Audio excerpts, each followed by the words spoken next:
నరకకూప వర్ణన. నరకకూపాల గురించి అడిగావు కదా, విను. ప్రతి కుండము వర్తులాకారంలో పూర్ణచంద్ర మండలంలాగా ఉంటుంది. లోతుగా ఉంటుంది. రకరకాల కఠిన శిలలు గోడలకు తాపడం చేసి ఉంటాయి. ప్రళయం దాకా శిథిలం కావు.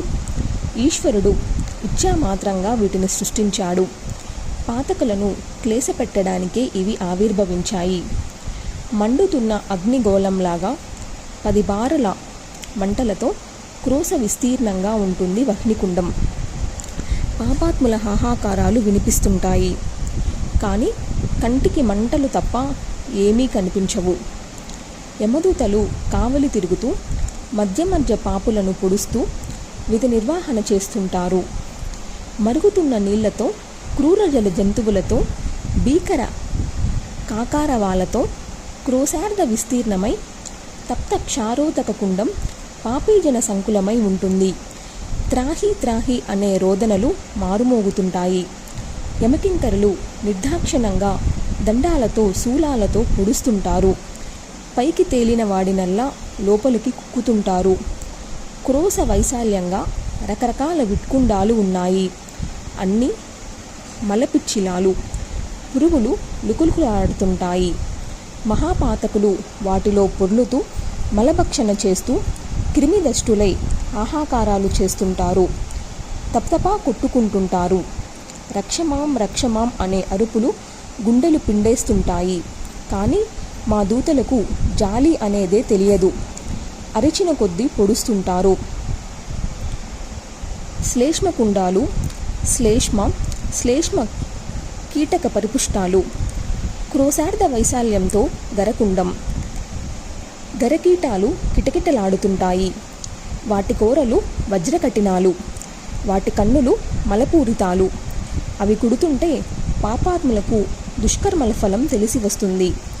ఇటువంటివే వసాకుండాలు. శుక్లకుండం వీటన్నిటికంట లోతులో కైవారంలో పెద్దది. శుక్ల కీటక పరిపూర్ణం. రక్తవర్ణంలో ఉంటుంది. దుర్గంధ భూయిష్టం. దీనికి పాపాత్ముల రద్దీ ఎక్కువ. వలవల ఏడుస్తూ భరించలేక భగవంతుణ్ణి తలుచుకుంటూ ఉంటారు. దుష్కర్మ ఫలభోగం పూర్తి అయ్యేదాకా మా దూతలు ఊరుకోరు. బాదుతూనే ఉంటారు. గాత్రమలకు కూపం 4 గింతలు పెద్దది. నిత్యం పాతకి సంకులంగా ఉంటుంది. మజ్జాకుండం ఇలాంటిదే. వీటిలో కన్యా విక్రయ మహాపాపిష్టులు పాహీ పాహీ నినాదాలు చేస్తుంటారు. పరుష భాషణలు, నిందాపరాయణులు, చాడీల కోర్లు, శిక్షలు అనుభవించే కర్ణవిట్కూపాలు ఇంకా పెద్దవి.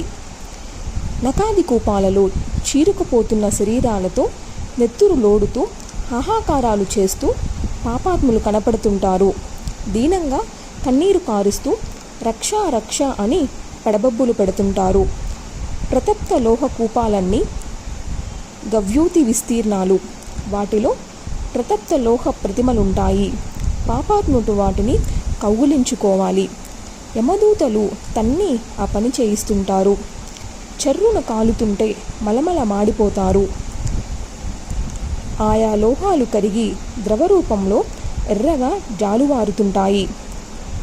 ఆ చుక్కలు మీద పడుతుంటే ఆహాకారాలు మిన్నుముడతాయి. ద్వాంతకుండం ద్విగవ్యూతి విస్తృత్రం. చర్మకుండ తప్త సురాకుండాలు కైవారంలో కొంచెం చిన్నవి. శాల్మలి కుండం నిండా వృక్షకంటకాలే.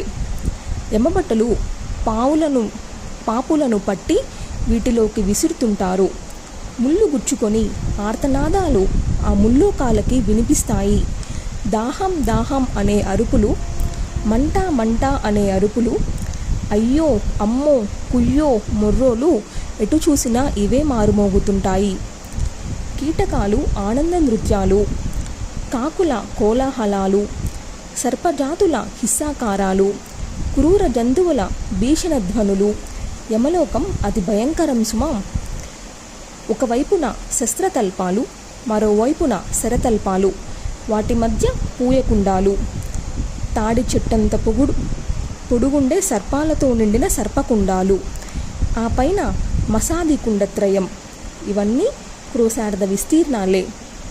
కాళ్ళు చేతులు బంధింపబడి సర్పదుష్టులై, వృశ్చిక కుండంలో వృశ్చిక దష్టులై, శరకుండంలో శరక్షత గాత్రులై, గోళకుండంలో కీటక భక్షితులై దారుణంగా విలపించి గిలిగిలా తన్నుకుంటూ మహాపాపులు కాపాడండి కాపాడండి అని అరుస్తుంటారు.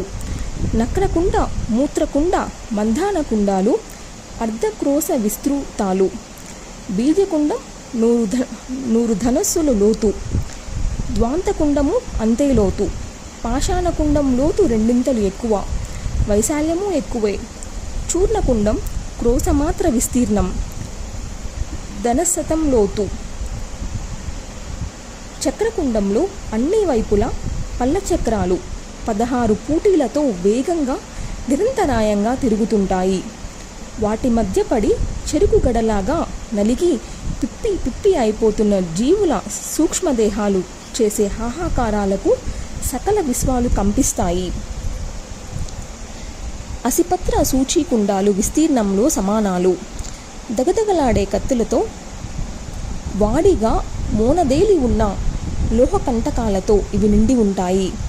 చూసేవారికి ఇవి రక్తకుండాల్లాగా కనిపిస్తాయి. పాపుల రక్తం గట్టులకు ఎగజిద్దుతుంది. ఇవి పంచశబ్దానురాయవులు. గోకము అనే ఒక జంతువు ఉంది.